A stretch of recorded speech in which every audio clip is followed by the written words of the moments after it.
Salut, c'est La Ruche qui dit oui sur le Salon de l'Agriculture 2016. Aujourd'hui, nous recevons Jean-Marie Déhoux, cofondateur de Pur Projet. Bonjour. Bonjour. Alors Pur Projet, moi je ne savais pas ce que c'était, je me suis renseigné, j'ai lu cette description, tu vas me dire si elle est exacte. Pur Projet est un collectif qui accompagne les entreprises de l'intégration de la problématique du climat au cœur de leur raison d'être et de leur métier. Jean-Marie, j'ai rien compris. Dis-moi en termes simples, c'est quoi Pur Projet ? Alors en termes de simple, déjà pour parler des entreprises et de ce que nous pouvons leur apporter nous en tant que collectif. Une entreprise, quelle que soit son activité, elle impacte le climat, elle impacte des questions territoriales, elle a des impacts sociaux, elle peut choisir en ce qui concerne le climat une solution très simple qui est la compensation carbone, c'est-à-dire qu'elle va évaluer ses émissions de gaz à effet de serre et puis elle va décider de les offsetter, de les compenser en contribuant à un projet quelque part dans le monde qui va absorber ces émissions qu'elle n'a pu réduire.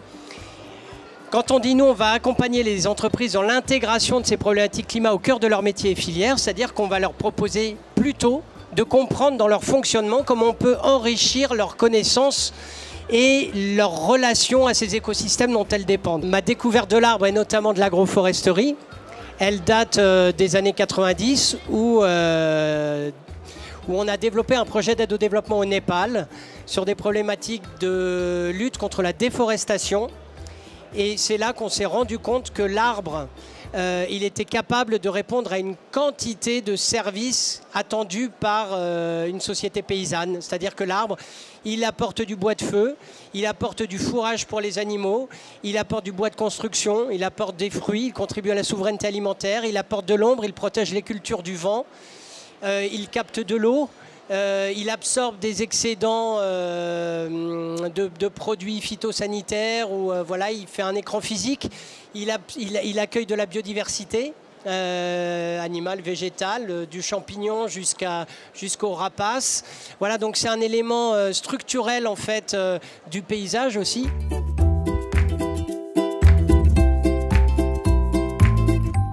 Et on s'est rendu compte que chez ces sociétés paysannes qui vivent de la même façon depuis des millénaires, en fait, dès qu'elles sont privées de l'arbre, eh bien tout leur système s'effondre. Donc eux-mêmes ont découvert qu'il fallait réintroduire l'arbre, même dans des endroits où les agronomes ou les spécialistes disaient l'arbre n'a pas sa raison, il n'a pas sa place ici. Et voilà, quand on observe la sagesse paysanne, on se rend compte qu'il réintroduit l'arbre parce qu'il en a besoin. Et aujourd'hui, notre métier, c'est de justement trouver finement où l'arbre retrouve sa place sans gêner des systèmes culturaux complexes, industriels, productifs, comme des micro-projets de permaculturels. Voilà, notre métier, c'est de réintroduire l'arbre dans toutes ses dimensions et avec toutes ses qualités. On va dire depuis 2012, on a été beaucoup sollicité par nos partenaires pour développer des projets liés à l'arbre, en effet, en France.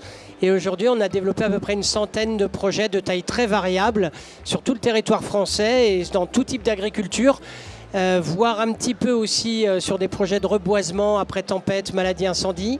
Mais notre credo et ce qui nous inspire, en fait, c'est de participer à la mutation de l'agriculture grâce à l'arbre et d'accompagner les agriculteurs qui veulent travailler autrement la terre, le sol, avoir une autre relation à la nature, diversifier leurs revenus et partager la complexité du vivant en réintroduisant l'arbre dans leur système. Mais l'idée, c'est de faire prendre conscience aux entreprises qu'elles sont reliées à des écosystèmes, qu'elles en dépendent et que si elles ne contribuent pas à leur régénération, eh bien elles se mettent elles-mêmes en danger.